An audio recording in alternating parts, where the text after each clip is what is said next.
iri nagufitiye filime bita Isereri, niyo filime mw'isi y'imyidagaduro iri guca ibintu. Abantu muri kuza muvuga ngo agasobanuye ngo ibiki n'iki, ibyo bintu mubikura he? Umuntu warebye kuri filime nyarwanda rwose, umuntu twarebanye umusore w'umukire, abantu twagiye turebana filime zitandukanye, ikintu bita filime nyarwanda nicyo kintu kiza imbere mu isi y'imyidagaduro by'umwihariko mu Rwanda. Kuki mujya gushakira filime kure kandi mu Rwanda zihari? Ibyo kuvuga ngo dusobanuye ngo twabuze ngo si twareba filime.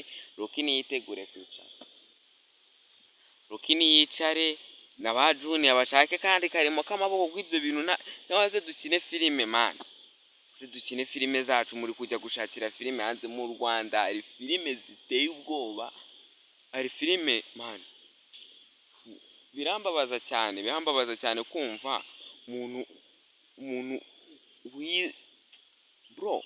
twarebanye umusore w'umukire, turebana The Company, turebana filime nk'umukanishi wanjye n'izindi zigiye zitandukanye twabonye nziza, twarebye The Homeless Guy, tureba filime nyinshi nziza, wari kuza ukambwira ngo agasobanuye mani. Gasobanuye, ngiye sinzi niba ari uko ndi gukunda filime nyarwanda, abanyarwanda sinzi ibintu bari gukora neza, sinzi impamvu. Agasobanuye nakarebaga none ndakanze.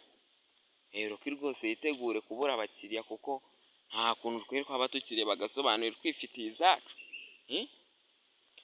Noneho rero ndi kugira ujye muri comment umbwire, ari agasobanuye na filime z'inyarwanda ni iki kintu kirenze? Ubivuge uri wa muntu warebye filime uzizi neza, uzifiteho amakuru. Reka kujya kuvuga ari ibintu utazi. Abantu twagiye turebana filime zitandukanye, mumbabarire mumfashe guca izi mpaka, mutubwire ari filime nyarwanda na filime z'inyamahanga zitureba z'agasobanuye ni iki kirenze? Mani, hari ikintu mutaramenya bro.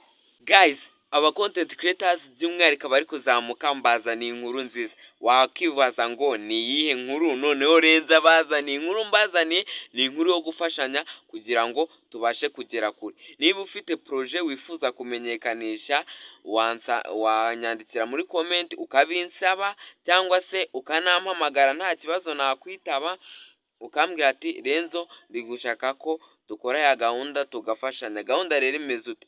Ndi kugira ngo ujye uzankunyurize kuri content nakoze, nyuzeho projet yawe, ndetse nawe upromoting icyo kiganiro, ari nako wiyamamariza, ndetse unapromoting video zanjye, dufashanye twese tubashe gutera imbere.